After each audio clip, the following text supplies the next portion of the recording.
Vous êtes sur Gestor Média, vous regardez le Gestor Show et c'est un plaisir pour nous d'être des vôtres tous les vendredis à partir de 19 h pour parler de sujets qui vous ressemblent, de sujets qui vous parlent. Ici, on parle politique, social, environnement, culture, sport, politique, tout ce que vous voulez, les pains, les plaisirs, comme dirait un certain Mr. Wills et son ambiance. C'est mon nom, je ne suis pas tout seul autour de cette table que de personnes apprêtées. Mais qu'est-ce que vous êtes beau et belle sur ce plateau aujourd'hui, je ne sais pas, mais on dirait que vous êtes ligués pour vous baigner dans une fontaine de jouvence aujourd'hui. Tu vois, Miss Kay qui shine, tu vois, du feu de Dieu, et puis à Mr. Wiz, tu vois. Mr. Wiz, quand il porte du blanc, c'est toujours un truc de ouf. Il est immaculé, Au mien, non, non. L'ange du Seigneur. Il y a tout ça baisse. Miss Kay, comment tu vas? Ça va, au KLM. Je suis contente, je suis là avec Tata Soso, comme d'habitude. La semaine s'est bien passée. Oui, tranquille. Le week-end se prépare bien. Je sais que tu n'es pas très groove, tu n'es pas très sortie nocturne comme Will, c'est moi. Mais tu as une toute autre façon de t'amuser, quoi. Ouais. Mon meilleur ami, mon oreiller, Netflix est là, au KLM, ça va. Très bien. C'est le propriétaire de tous les pains. Bien noyau. Il est certainement... il a certainement... Le plus grand propriétaire des pains. Non, vas-y. Non, faut pas avoir peur. Faut... Ok. Propriétaire de toutes les boulangeries du quartier. Voilà. Exactement. Il a certainement transcendé pour nous ramener une toute nouvelle... recette. Une nouvelle recette de pain. Voilà. Aujourd'hui, on a droit à quel type de pain? Non, aujourd'hui, on va rester dans les... On va dire sur les fondamentaux. Toujours le pain SIA. Ça, c'est d'abord le pain des bases. D'abord pour commencer, tu vois. Non, je suis très content d'être là. Toujours, évidemment. Le Gestor Show, toi-même, tu connais. Commenter, liker, partager, j'ai envie de dire. Moi, j'ai une question, Wiz. Mais quand le pain SIA est aussi le sempiternel pain? C'est une question... Alors, effectivement, il peut arriver que le pain SIA soit un pain sempiternel. Donc, ça veut dire que tu vas manger ça de manière éternelle, en fait. Mais toujours dans le SIA. Toujours dans Voilà, parce qu'un pain SIA doit rester dans le SIA. Il y a les gens qui ont les 20 ans de SIA dans ce pays et qui vont rester SIA jusqu'à ce qu'on aille dans la tombe. Donc, c'est le SIA qui t'attend. C'est le SIA Talanga, c'est là-bas. Tu peux être, voilà... Si vous constatez que vous êtes un sempiternel pain SIA, essayez de sortir de cette relation. Le pain SIA, c'est le pain qu'on ne sait pas qu'on mange, mais qui diminue. Tout le monde se pose la question mais qui mange le pain là? On voit ça diminuer. Tu te rappelles lorsque les pains sucrés faisaient leur apparition dans tu vois, c'était une chose. C'est-à-dire que lorsque les parents amenaient ça à la maison... C'était balèze. C'était vraiment balèze. On a laissé le pain au frigo, man. Quand la vie arrive le soir, c'est déjà grignoté. Bon allez, on a assez parlé de boulangerie, etc. Vous êtes sur Gestor Média, épisode 30 du Gestor Show, placé sur le signe de F, parce qu'aujourd'hui, on ne recevra que des femmes pour le plus grand bonheur de Mr. Wills. Bien sûr. Bien sûr. Très bien. Bon, allez, on va commencer par recevoir Madame donc Prisque, chargée de communication au sein de Reflet, qui est une association, qui est l'association gabonaise qui défend les droits des femmes. Elle va nous présenter en quelques mots l'association et surtout nous présenter le projet Acte VBG. Bonjour Madame Don, comment allez-vous? Bonjour Monsieur Issou. Voilà. Non, Madame Don, il faut qu'on mette encore un peu plus de volume. Voilà, un peu plus de volume. Pas trop douce. Voilà, un peu, c'est trop si. Tu vois, tu vois, on sent que tu vois, même dans la vraie vie, tu vois, elle est fière. Madame Don, comment allez-vous? Je vais très bien, merci Monsieur Issou. Très bien. Alors, est-ce que vous pouvez d'abord, en quelques mots, nous présenter le projet Acte VBG? Il s'agit de quoi? Moi, je suis une Don Prisque, chargée de communication pour le projet Acte VBG, au compte de l'association Réseau Femmes Lève-toi, une association qui est en consortium avec deux autres associations, Agir pour les droits humains et Initiative Développement, toutes des associations françaises. Et le projet Acte VBG est financé par l'Union européenne. D'accord. Il s'agit de quoi exactement? Le projet Acte VBG, c'est quoi? VBG même, ça veut dire. C'est Acte VBG, ça veut dire agir contre toutes les formes de violence basées sur le genre. D'accord. Et donc le projet, il vise à l'éradication de toutes les formes de violence basées sur le genre au Gabon. Le genre, il s'agit de quoi? Il s'agit des violences, je pense, faites aux femmes pour la... Tout à fait.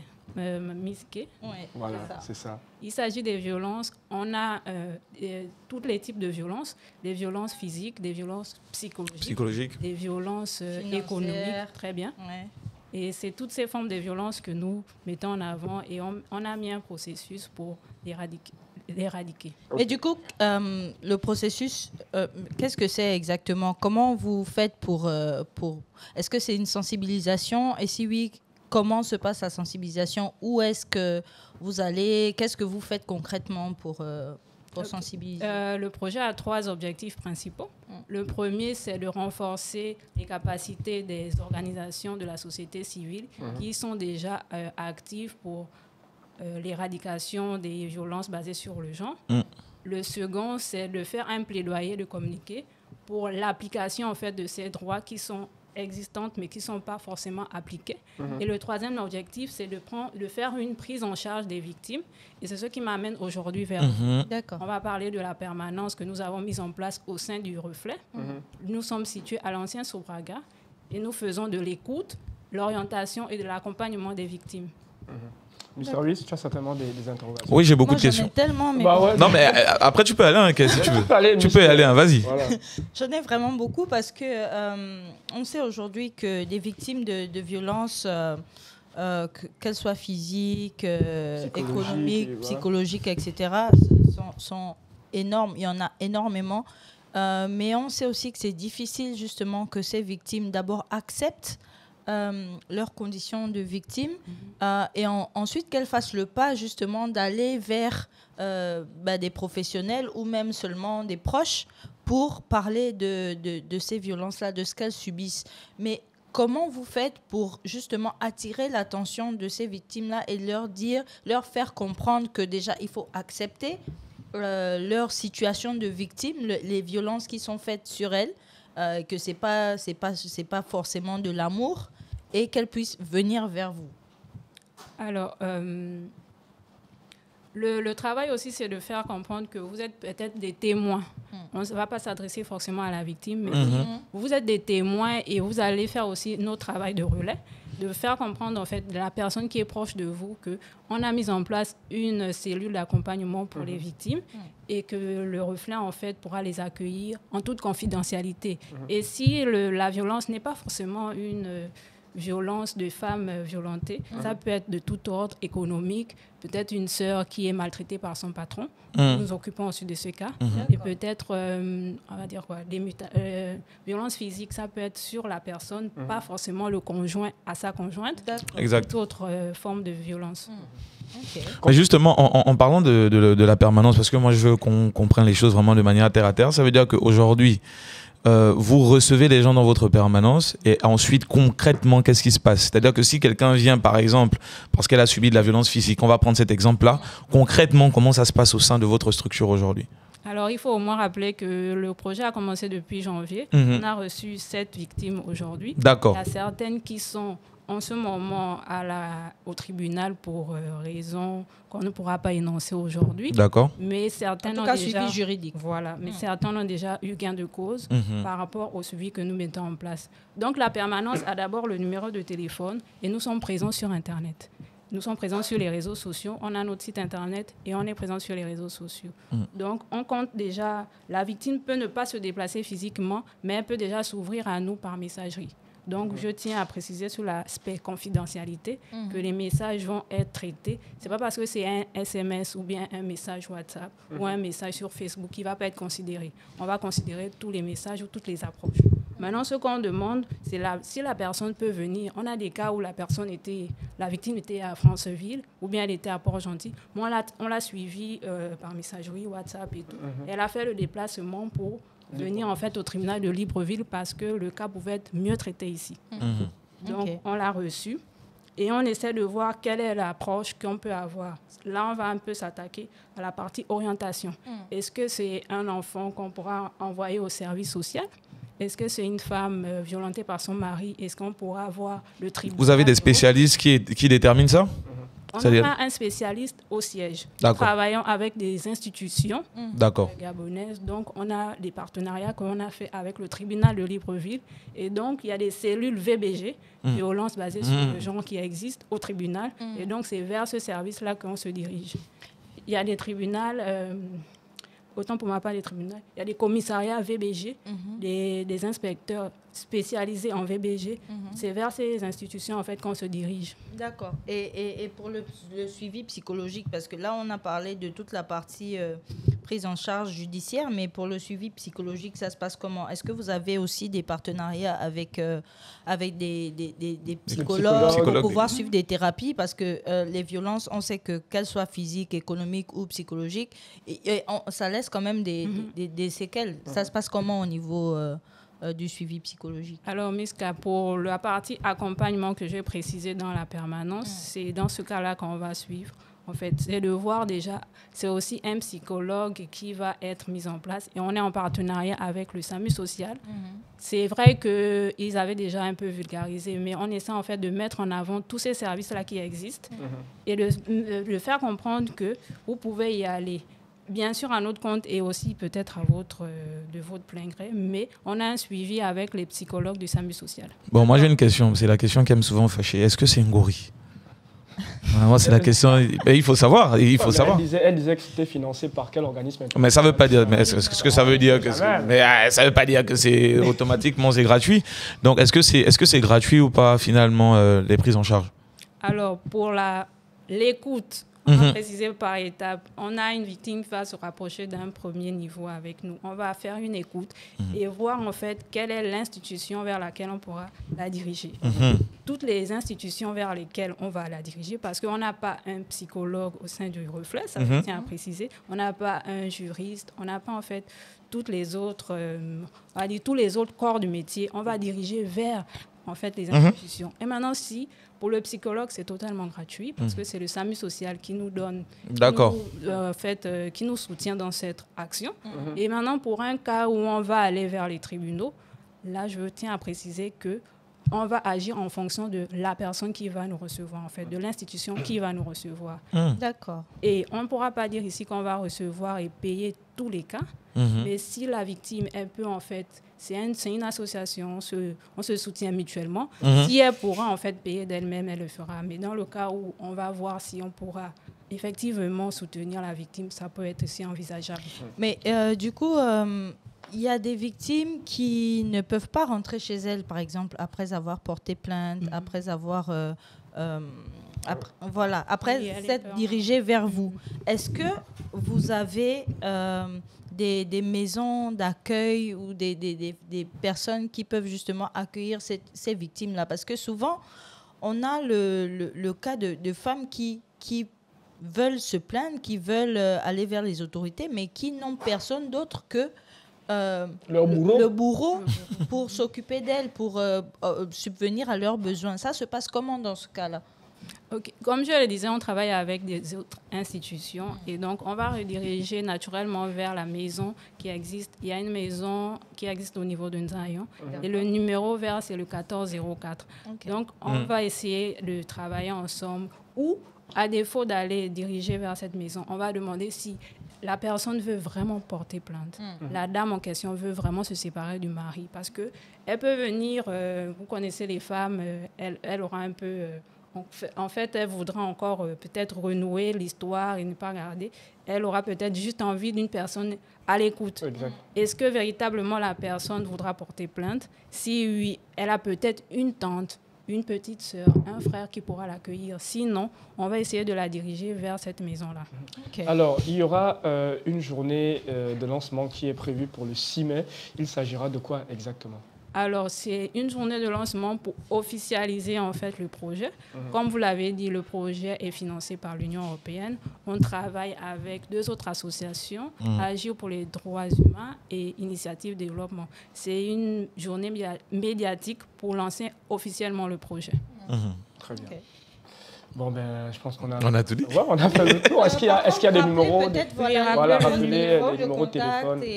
Le siège, social, où vous vous trouvez? Donc, nous sommes situés à l'ancienne Sroubaga et nous recevons les femmes victimes de violences ou les victimes de violences basées sur le genre. Ça peut être de type sexuel, psychologique, économique et physique. On reçoit du lundi au jeudi.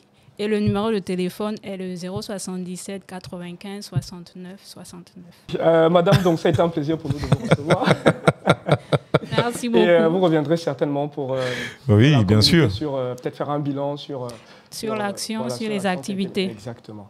Bon, allez, c'est sur ces mots-là qu'on va dire bye-bye. D'accord. Bon, allez, bon week-end. Merci beaucoup. Merci. Vous êtes toujours sur le Gestor Show, deuxième partie d'émission. On vous l'a dit, aujourd'hui, l'émission a été placée sous le signe de F, puisqu'on ne reçoit que des femmes, finalement, aujourd'hui. Et après Madame Ndong, on reçoit cette fois Mesdames Eunice Bior. Je préfère le dire comme ça. Mesdames Eunice Bior, communicante, producteur et journaliste, et Madame Marie-Noël et Sakamba qui viennent... Sokamba. Ok.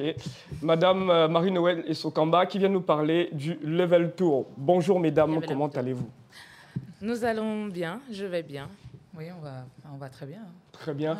Alors, le Level Up Tour, il s'agit de quoi exactement? Alors, le Level Up Tour, c'est en ensemble une série de masterclass qu'on a initié pour partager avec des femmes, parce qu'on a axé sur des femmes dans un premier temps, tous les codes et les outils en communication d'entreprise et en business étiquette. Parce qu'il faut savoir que Eunice étant une professionnelle de la communication depuis plusieurs années, moi je suis certifiée, j'ai 2 certifications en étiquette et une autre en protocole. Et on s'est dit, mais pourquoi pas mettre tous ces outils à disposition pour outiller toutes ces femmes qui ont besoin d'impacter leur environnement professionnel. Très bien. Ça part de quoi, le Level Up Tour? Alors, ça part d'un constat, parce qu'on a toujours été confronté à des difficultés quand on est dans la vie, quand on arrive dans une administration et qu'on nous répond mal, quand on arrive à la télévision et que les propos sont déformés ou mal interprétés, quand on ne sait pas se tenir, quand on n'arrive pas à améliorer notre image de marque quand on est une entreprise, ça se vit. Et nous, on le ressent et on est un peu tous des victimes de ce mauvais traitement. Et puis, on s'est dit, on a quelque chose à donner. Pourquoi pas commencer à le partager aux femmes? Parce que généralement, dans l'administration publique, c'est les femmes qui sont pointées du doigt. Quand une femme se comporte mal sur les réseaux sociaux, c'est toujours un peu plus aggravé que quand c'est un homme. Mais on ne va pas rentrer dans un débat de genre. On sort de pas du tout. Une émission du genre. Donc, on s'est dit, on va d'abord partager cette expérience aux femmes. Et après, bien évidemment, qui serait la femme sans les hommes? Les hommes sont aussi attendus. Level Up Tour, c'est une série de masterclass, mais c'est aussi une caravane. C'est une caravane dans les établissements parce qu'au-delà du fait qu'on ait besoin de code en tant qu'adulte, on estime qu'il faut aussi pouvoir donner et partager quelque chose avec les plus jeunes. Et on s'est dit... Quand on analyse un peu ce qu'on voit sur les réseaux sociaux, notre jeunesse, on en fait des débats et des débats sur Internet. Mais il vaut mieux agir que de rester sur les débats. On s'est dit qu'on va lancer une caravane de sensibilisation sur le modèle d'excellence. On se rend compte aujourd'hui que les jeunes ont envie de faire des choses et malheureusement, on manque de modèles.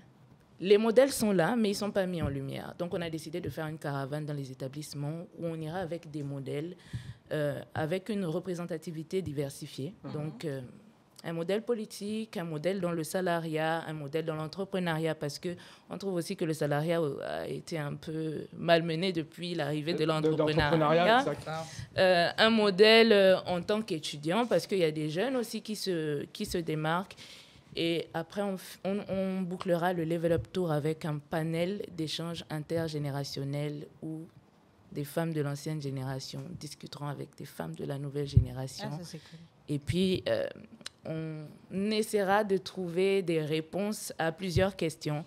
Pourquoi aujourd'hui l'image de la femme gabonaise a du mal à avoir une identité? Pourquoi on s'est retrouvé à avoir des spectacles sur Internet? Où est-ce qu'on a raté le coche? Nous, on est un peu de la génération 80-90. On est un peu la génération middle. Voilà. Et les 2000 ont besoin de réponses. Exact. Les 70-60 ont peut-être des réponses. Nous, au milieu de tout ça, il faut qu'on fasse quelque chose et on s'est dit qu'il faut qu'on se parle. Et donc, voilà, c'est un peu ça, le Level Up Tour, c'est un ensemble d'activités pour avoir un impact grand. La cible, c'est vraiment la femme gabonaise. La femme, la jeunesse et les hommes aussi, parce qu'on a besoin. Voilà, on a besoin que les hommes. On n'a pas beaucoup parlé d'hommes depuis le début. Non, mais après, par exemple, dans l'étiquette, on parle de comment est-ce qu'on doit se tenir. Ça s'adresse tant aux hommes qu'aux femmes. Bien sûr. On a ce qui a peut-être disparu, la galanterie, qui a été... On en a fait toute une émission ici. Ah, ben voilà. Justement. Mais justement, nos jeunes d'aujourd'hui, on a besoin de leur partager ces outils. Et on le dit de manière triviale, lorsque tu as un petit garçon, mais tu dois l'accompagner pour qu'il soit un bon mari aussi. Parce qu'on accompagne beaucoup les femmes. On dit la femme avec le panier, tu dois. Oui, d'accord. Mais est-ce que nos petits garçons, on leur dit, par exemple, que la femme, lui tirer la chaise, ça ne veut pas dire que tu es moins qu'elle ou que tu fais juste le kéké, mais c'est une attention délicate qui va être fortement appréciée. D'accord ? Donc, quand on parle de caravane dans les écoles, ce n'est pas que des jeunes filles, il y a aussi des jeunes garçons à qui on va parler. Ils n'ont pas de modèle, ils n'ont pas de référentiel. Tout ce qu'ils voient sur les réseaux sociaux, c'est comment est-ce qu'on va insulter un tel. Et puis, on ne se rend pas compte de l'impact que ça a. Ce qu'on dit, les mots blessent plus que les coups.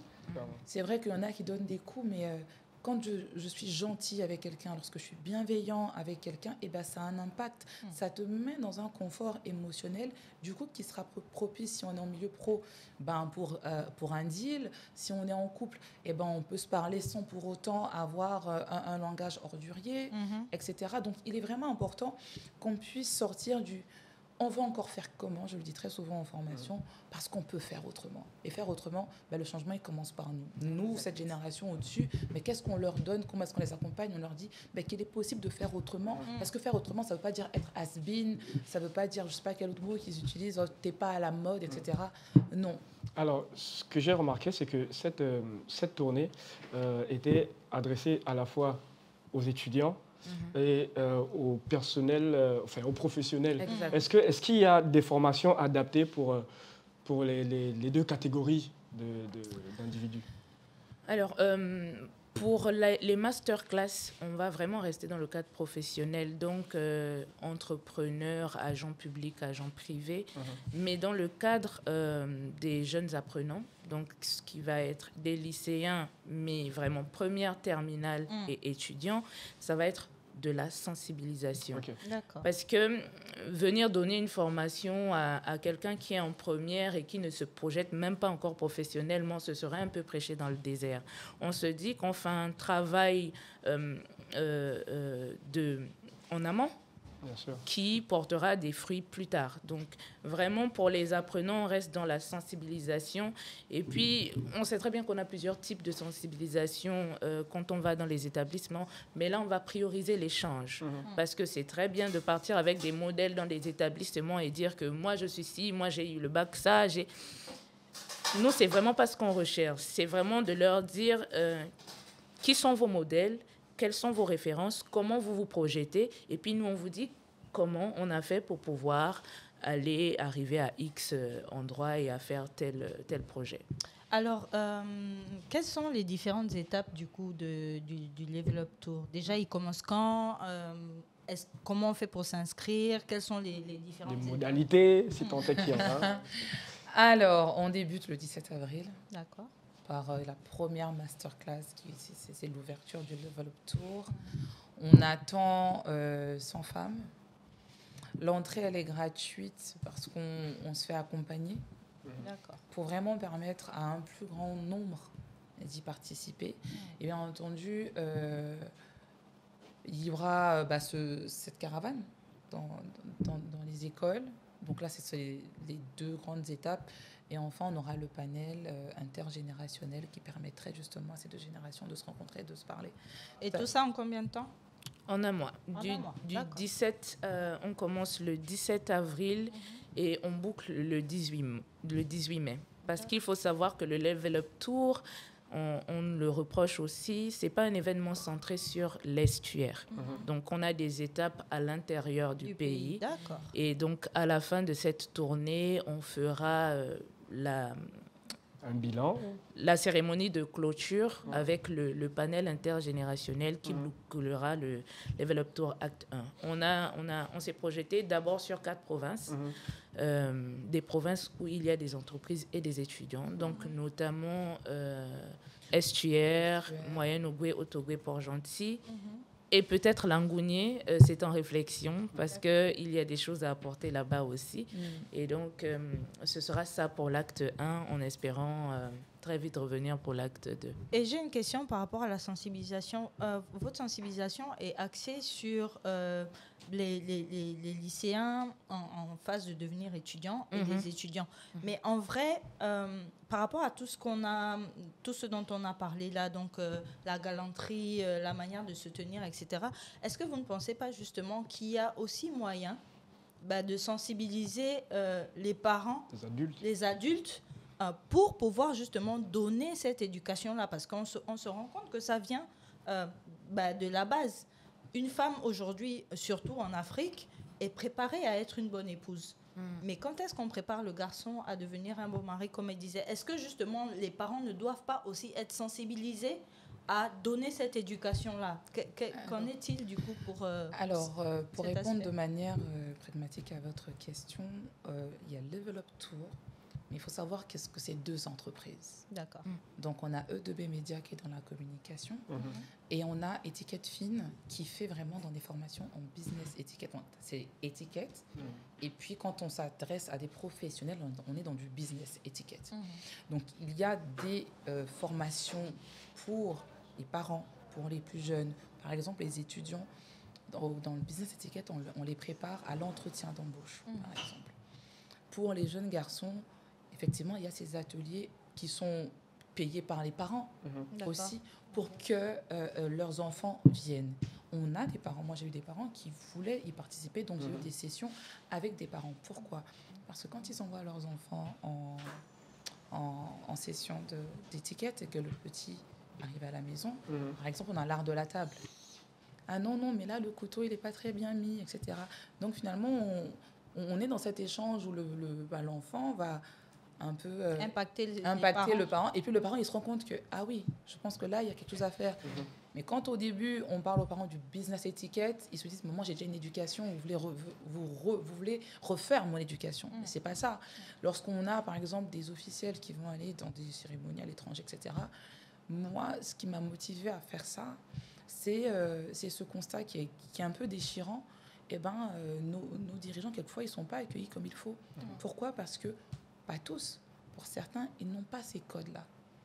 Qu'est-ce que ta cravate dit? Parce que la cravate, c'est un code. Qu'est-ce que ton costard dit, dépendamment des cérémonies? À quel moment tu t'assois? Tu attends que l'on t'invite. Le protocole, encore. Ouais. Exactement. Mais ça vient tout de suite planter un décor qui va être plus propice pour un deal, etc. Pour le professionnel, quand tu vas en dîner ou en déjeuner d'affaires, il y a tout un protocole. Où est-ce que tu fais asseoir ton invité, par exemple? Il faut choisir une belle table, etc. Mais le monsieur qui arrivait et qui doutait un petit peu, est-ce que je signe, est-ce que je signe pas, est-ce que machin, et bien là, sans le savoir, tu le mets déjà dans des conditions. Je veux dire.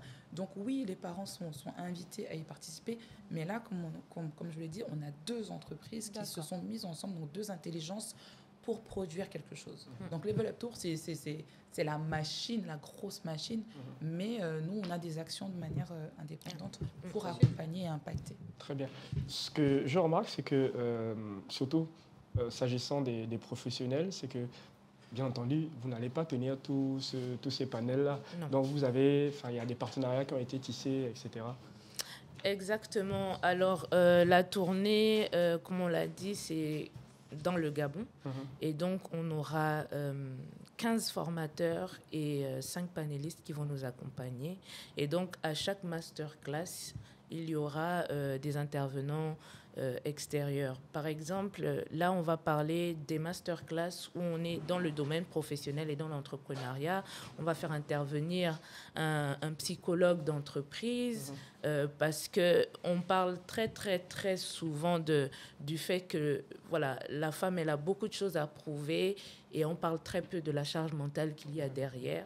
Et donc, pour ça, il faut un psychologue. Donc, il y a des outils en business d'étiquette, il y a des outils en com et en médias, mais à côté, il y a le mental qui va avec et on ne peut pas faire sans. Et donc, au fur et à mesure, donc, en fonction de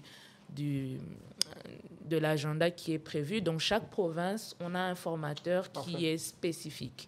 Donc, par exemple, à Mwanda, où on a une école supérieure, où on a Comilog, on parle beaucoup de numérique, on va se faire accompagner par des formateurs en complément de ce que nous, on va offrir dans notre masterclass initiale. Très bien. Donc, ça commence quand ? C'est le 17 avril. Et ça s'étendra sur un mois. Oui, jusqu'au 18 mai. C'est bien ça ? C'est bien ça. Je voulais quand même, avant de quitter ce plateau, j'espère que ce n'est pas déjà la fin, sinon ce serait trop court. Nous y sommes presque. Quand on a dévoilé le visuel de la masterclass pour le 17 avril, je reviens rapidement parce que le thème de notre masterclass, c'est comment recréer le modèle féminin au Gabon. Il y a eu beaucoup d'interprétations. Alors, Eunice Biogué et Marie-Noël et Sokamba ne viennent pas critiquer l'attitude des femmes. On vient être une aide à l'amélioration de l'image de la femme. Donc, on a vu plein de commentaires sous nos posts qui disaient « Enfin, vous allez mettre de côté les influenceuses. » Non, ce n'est pas notre rôle. Nous, on peut travailler avec ces femmes qui ont décidé d'être influenceuses en ramenant, en fait, des bons codes sur la table. Tout est visible maintenant sur Internet, mais est-ce que tout est important? Est-ce qu'on a forcément envie qu'on retienne de nous qu'on est volage, qu'on est libéré. On peut l'être en privé. Et puis sur Internet, c'est quand même une traçabilité qui peut être indélébile et qui va vous suivre toute la vie. Donc, on est là pour accompagner. On ne vient pas clasher, ce n'est pas notre objectif. Et comme on le dit sur la plupart de nos communications, on essaye de déployer notre savoir pour améliorer le potentiel, parce que si ces femmes-là existent sur Internet, si ces femmes-là existent dans le monde professionnel, c'est qu'il y a un potentiel. Mais maintenant, il peut briller 2 fois, 3 fois plus qu'il ne l'est déjà. Madame Marie-Noël et Sokamba, peut-être un dernier mot? Alors moi, ce que j'aimerais rajouter, c'est Level Up Tour, c'est l'image et l'illustration qu'il est possible que 2 femmes intelligentes et fortes, et chacune qui excelle dans son domaine, puissent se mettre ensemble pour produire quelque chose, et qu'on sorte de cette fantaisie qui dit oui, mais une femme pour une femme, on s'aide, on se porte, et puis c'est que des mots. Là, on essaie vraiment de faire du concret et produire quelque chose et laisser une trace belle après notre passage sur Terre. Et je pense que merci à vous de nous permettre de le faire, de nous accompagner et de nous donner cette plateforme pour en parler. Et j'espère que nombreux de vos auditeurs, followers viendront et qui comprendront le message. On n'attend pas qu'il y ait un changement du jour au lendemain. On est conscient que c'est quelque chose qui se construit. On arrive là avec cette plateforme avec beaucoup d'humilité, parce que travailler sur l'humain, même en tant que formateur, il faut avoir une bonne dose d'humilité pour travailler sur l'humain et dire qu'il y a déjà une structure qui est déjà établie. Je ne viens pas te dénaturer, je te dis juste qu'il est possible de faire autrement. Et le formateur doit pouvoir se mettre en dessous de celui qu'il forme pour le faire grandir. C'est ça. Très bien. Miske. Écoutez, mesdames, je suis ravie de vous avoir reçu sur ce plateau. C'était très édifiant et je pense que beaucoup de femmes gagneraient à assister à ces masterclass. D'ailleurs, je pense que j'y serai. Avec plaisir. Voilà. Mais oui, c'est clair. On vous attend. Je pense que j'y serai. Et juste pour réagir à ce que Eunice a dit plus tôt, je pense qu'il faut des fois dire les choses. Oui, oui, et on va se parler. Voilà. On va donner les outils et les méthodes pour pour que voilà, le potentiel des femmes s'améliore, mais on va dire les termes. Voilà, ici, on ne peut pas les dire. C'est pas mauvais de dire, les filles, essayez de vous ressaisir, c'est pas bon. Ouais. Voilà. Mais c'est le dire en apportant une solution. Voilà. On ne critique pas pour critiquer parce que ce serait contre-productif. Bien évidemment. Mais c'est dire, oui, bon, ça, c'est pas correct, mais tu vois, c'est possible de faire autrement. Oui. Et autrement, bah, ça fonctionne. Et c'est totalement bénéfique pour toi. Donc, on va se parler. Et très souvent, on va refaire la discussion là.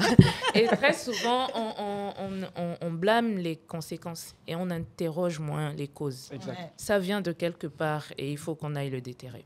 Très bien. Très bien. Très beau mot de fin. C'est sur ces mots bienveillants de Madame Eunice Bioré qu'on va se quitter pour ce numéro déjà. de Gestor Show. Ça fait quand même 20 minutes. Oui. En tout cas, mesdames, merci d'être passées et on vous souhaite bon vent pour la suite. Merci. Bon allez, le Gestor Show, épisode 30, c'est terminé. On se retrouve vendredi prochain. Prenez soin de vous. Ciao. Bye.